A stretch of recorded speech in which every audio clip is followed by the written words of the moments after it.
नमस्कार, मैं सबा और आप देख रहे हैं N4 न्यूज भारत। झारखंड प्रदेश प्रोफेशनल्स कांग्रेस कमेटी द्वारा द इम्पेरेटिव झारखंड प्रोग्राम का आयोजन प्रेस क्लब में किया गया। इस अवसर पर ऑल इंडिया प्रोफेशनल्स कांग्रेस के चीफ ऑपरेशंस ऑफिसर आलम जावेरी उपस्थित रहे। जी, हमारे स्टेट अध्यक्ष ऑल इंडिया प्रोफेशनल्स कांग्रेस के हमारे बीच में उपस्थित Shri Aleem Javeri ji, chief operation officers all India professional Congress Jharkhand के तरफ से यहाँ पधारे हुए हैं। श्री बीके ठाकुर, अध्यक्ष Shri chapter Ranchi chapter professional Congress, और हमारे साथ में जितने भी आए हुए हैं lecturer, students, professionals, charter accountant, मैं देख रहा हूँ सारे लोग काफ़ी संख्या में यहाँ उपस्थित हैं। मीडिया के साथियों, आज ये एक यक्ष प्रश्न हो गया है कि झारखंड में अभी तक हम लोग स्टेबल नहीं हो पाए हैं। हमारे साथ बगल में छत्तीसगढ़ बना, उत्तराखंड साथ में बना, सब कहीं से कहीं पहुंच गए हैं, लेकिन हम लोग किसी कारण से यहाँ नीचे रह चुके हैं और पिछड़े पायदान पर हम लोग खड़े हैं। मित्रों, बहुत सरल सी बात है कि कोई भी व्यापार या उद्योग अगर कहीं लगता है तो उसका एक मापदंड होता है, वो है सड़क, सुरक्षा, बिजली, पानी, रॉ मटेरियल, और आपका कितना उस पर, सरकार का कितना उस पर ध्यान रहता है, उस उद्योगपति पर या उस व्यापार पर, कि इनको कोई असुविधा नहीं हो। तो ये सब सारे, और उसके बाद में आज हमारा झारखंड में एक बड़ा समस्या है ज़मीन का। तो हमारे पास खदान प्रकृति ने, ऊपर वाले ने झारखंड को खूब दिया है, माइंस मिनरल भरपूर है हमारे पास, हम यूज नहीं कर पा रहे हैं। हमारा आयरन ओर की खदानें हमारे पास है, लेकिन आयरन ओर उड़ीसा से यहाँ आती है। यहाँ का कुछ भी, जो भी प्रॉब्लम हो, सरकार का, केंद्र सरकार का, या जो भी चीज़ें हैं उसको सुलझाना चाहिए। आज 1 लाख टन आयरन ओर हर महीना उड़ीसा से आती है।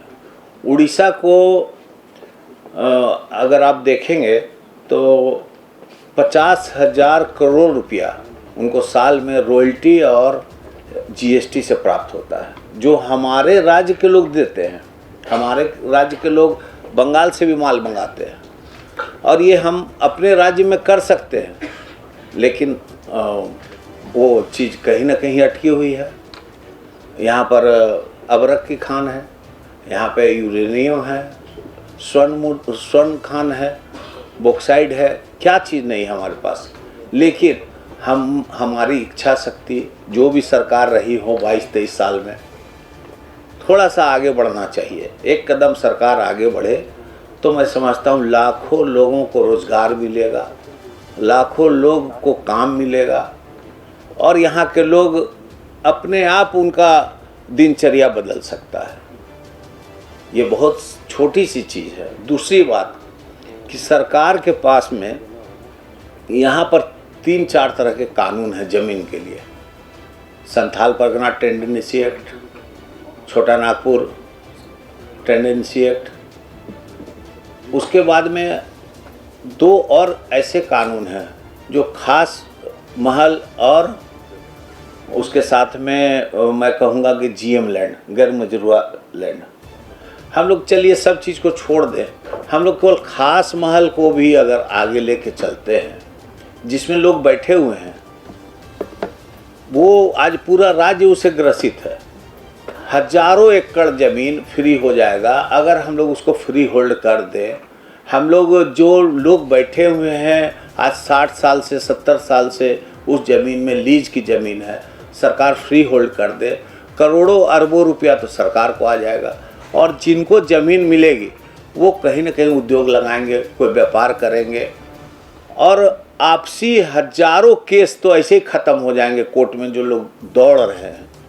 मैं समझता हूँ कि ये चीज़ बहुत ही ज़रूरी है, सरकार को इस पर ध्यान देना चाहिए। और इसके साथ में जीएम लैंड का भी यही कहानी है। अगर उसको भी हम लोग सॉल्व कर दें तो निश्चित रूप से यहाँ ज़मीन की कोई कमी नहीं रहेगी। CNT एक्ट और SPT को मत छेड़िए, लेकिन ये 2 चीज़ तो आपके हाथ में है जो आप कर सकते हैं, और उसमें लोग बैठे हुए हैं, केवल हम लोग को उसको लीगल करना है। हम ऐसे भी उसको नहीं ले पा रहे हैं और वैसे भी हम लोग उसको लीगल कर देंगे तो शायद राज्य की बहुत तेज़ी से तरक्की होगी। तो उसके अलावे इतना मोमेंटम झारखंड हुआ, सब कुछ हुआ, लोग बाहर में जाके रोड शो किए उद्योग को लाने के लिए, लेकिन यहाँ नहीं आया। उसका एक मूल कारण है कि यहाँ के लोगों को विश्वास में नहीं लिया गया। आज अगर कोई बम्बई से आएगा और यहाँ पर उसको 10,000 करोड़ रुपया लगाना है तो वो भी एक अपना जो है छानबीन करता है कि वहाँ का वातावरण कैसा है, वहाँ के लोग कैसे हैं, ज़मीन का क्या पोजीशन होगा, सरकार हमको क्या सहूलियत देगी। तो वो कहीं ना कहीं वो नेगेटिव पॉइंट चला जाता है और वो लोग वापस लौट जाते हैं। आज मैं समझता हूँ कि हम लोग को घर से शुरू करना चाहिए ये सब चीज़। पहले यहाँ भी काफ़ी लोग हैं जो यहाँ रोज़गार लगा सकते हैं। यहाँ के लोगों को पहले प्रमोट कीजिए, सिंगल विंडो को आप ठीक कीजिए। बहुत सारी चीज़ें हैं, हमारी पॉलिसी बहुत अच्छी है। टेक्सटाइल पॉलिसी मैं समझता हूँ झारखंड में इतनी अच्छी है जो पूरे देश में नहीं है, लेकिन उसके साथ साथ कुछ गड़बड़ियाँ हैं, उसको हम लोग को ठीक करना है। 2-2, 4-4, 5-5 एकड़ का ज़मीन आप जियाडा लोगों को देता है, लेकिन हम तो कहते भाई आप 5,000 स्क्वायर फीट दीजिए ना, 10,000 दीजिए, 15,000 दीजिए, 20,000 स्क्वायर फीट दीजिए। लोग, छोटे लोग उसमें आवे, छोटे लोग नहीं आ पा रहे हैं, केवल बड़े खिलाड़ी आ रहे हैं। तो छोटे लोग को हम लोग जब तक नहीं उठाएंगे तब तक हमारा वो जो टेक्सटाइल हब का जो सोच है या टेक्सटाइल पार्क जो बनाने की मंशा है वो पूरी नहीं होती है। टूरिज़्म पॉलिसी यहाँ की अच्छी है, लेकिन उसके लिए भी हमारा पर्याप्त साधन और पर्याप्त संसाधन जो सरकार की ओर से होना चाहिए, जो नीचे लोगों के ओर से होना चाहिए, अफसर लोग की ओर से होना चाहिए, वो भी नहीं हो पाता है। वो भी कहीं ना कहीं हम लोग चूक जा रहे हैं। तो सरकार भी काम कर रही है, लेकिन हम बढ़िया से अपने पॉलिसी को लोगों तक नहीं पहुंचा पा रहे हैं। अवेयरनेस की कमी है, संसाधन जो लोगों को चाहिए हम उनको विश्वास में नहीं ले पा रहे हैं। तो इस तरह से झारखंड कहीं ना कहीं रुका हुआ है। मित्रों, अभी हम चेंबर में प्रयास करके लोन मेला, मुद्रा लोन मेला अभी लगाए हैं। अभी पिछले शनिवार से चालू हुआ है, आज भी है। बैंक के लोग वहाँ बैठते हैं। जिनको भी लेना हो, मैं आप लोग के लिए भी कह रहा हूँ, जिनको मुद्रा लोन लेना हो 50,000 से 10 लाख रुपया तक का आप आवेदन करें, चेंबर में आवें। कहीं बैंक में दौड़ना नहीं है, चेंबर आपको वहाँ पैसा दिलाएगा और कोई कोलेक्ट्रल, कोई आपको प्रतिभूति नहीं देना है, कोई आपको गारंटी नहीं देना है। आपका जो कागज़ का डिमांड है वो भी बहुत सिंपल सा है। वो आपको अपना आधार कार्ड और पैन कार्ड और उसके साथ में जो आप जो भी बिजनेस करना चाहते हैं उसका एक प्लान वो आप लेके आए और पैसा लेके जाए। इतना सुविधा सरकार की ओर से भी है, लेकिन हम लोग उसको भी न्नीचे तक नहीं पहुंचा पा रहे हैं। अभी हम लोगों ने किया है तो हमारे पास कमडरा से लोग आ रहे हैं, देहात से लोग आ रहे हैं चेंबर भवन में, अखबार में न्यूज़ पढ़ करके। तो चीज़ों को हम लोग को नीचे तक पहुंचाना है। तो मैं सर, इसमें तो बहुत सारी बातें हैं, हम बोलेंगे तो बहुत समय भी चला जाएगा और समय की बाध्यता है। हम लोग आज अपने बीच में जो है अलीम जावेरी जी आए हुए हैं, इनको भी सुनेंगे और आप सबकी बातें भी सुनेंगे। काफ़ी चीज़ें हैं जो हम लोगों को प्रयास करके अपने प्रोफेशनल्स लोग को और अपनी सारी टीम को ठीक करना है। जमशेदपुर गया था हमारे वहाँ के चैप्टर के साथ संपर्क करने के लिए, मीटिंग करने के लिए। मुझे बहुत अच्छा लगा और मुझे लग रहा है कि झारखंड में कोई कमी नहीं है प्रोफेशनल्स की, युवा की कोई कमी नहीं है, सोच की कोई कमी नहीं है और कैपेसिटी की कमी नहीं है। जैसे मेरे कॉलीग आदित्य विक्रम जायसवाल जी ने कहा था, ये एक ऐतिहासिक मामला है कि झारखंड की पोटेंशियल अभी तक ठीक तरीके से यूटिलाइज नहीं हुई है। हमारा इरादा नहीं है यहाँ पर किसी के ऊपर इल्ज़ाम लगाने, ये गलत बात है। इसी वजह से तो झारखंड पीछे हो रही है। हमारा इरादा है कि सबके साथ मिलकर आगे जाने के लिए। दोस्तों, मैं एक सेकंड के लिए ज़रा देश के बारे में बात करना चाहता हूँ।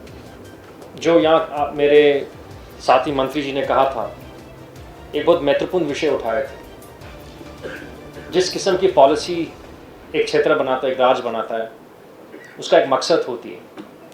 वो मकसद को ठीक बनाने के लिए एक कॉन्वर्सेशन, स्टेक होल्डर्स के साथ बातचीत करना चाहिए, डायलॉग करना चाहिए। हमारा इरादा है कि हमारे संगठन के द्वारा ये कॉन्वर्सेशन शुरू करने के लिए, डायलॉग शुरू करने के लिए, चर्चा शुरू करने के लिए सब स्टेक होल्डरों के साथ। तो मेरा उम्मीद है कि अगले महीनों में AIPC झारखंड के नेतृत्व में हम ऐसे बहुत सारे कंसल्टेशंस करेंगे और उम्मीद है कि हम एक कॉम्प्रिहेंसिव रिपोर्ट बना के हमारे ऑनरेबल मुख्यमंत्री साहब को पेश करेंगे, जिसमें कॉन्क्रीट सजेशंस हम दे सकते हैं कि हम क्या कर सकते हैं और क्या नहीं कर सकते। देश के बारे में हम सब जानते हैं, महंगाई की बहुत बड़ी समस्या हो रही है लोगों को, बेरोज़गारी की बहुत बड़ी समस्या हो रही है। तो आज जो हमारे स्टूडेंट मित्र हैं, मैं उनसे भी बात करना चाह के समझाना चाहता हूं कि उनकी क्या दिक्कत है। अंत में मैं ये कहना चाहता हूं कि आज हमारे वरिष्ठ नेता राहुल गांधी जी के जन्मदिन है, तो हमारे पूरी कांग्रेस की टीम की तरफ से हम उनको हैप्पी बर्थडे कहना चाहते हैं और उनको ये भी बोलना चाहते हैं कि आप आगे चलो राहुल जी, हम आपके साथ हैं। ऐसी खबरों के लिए जुड़े रहे N4 न्यूज़ भारत के साथ।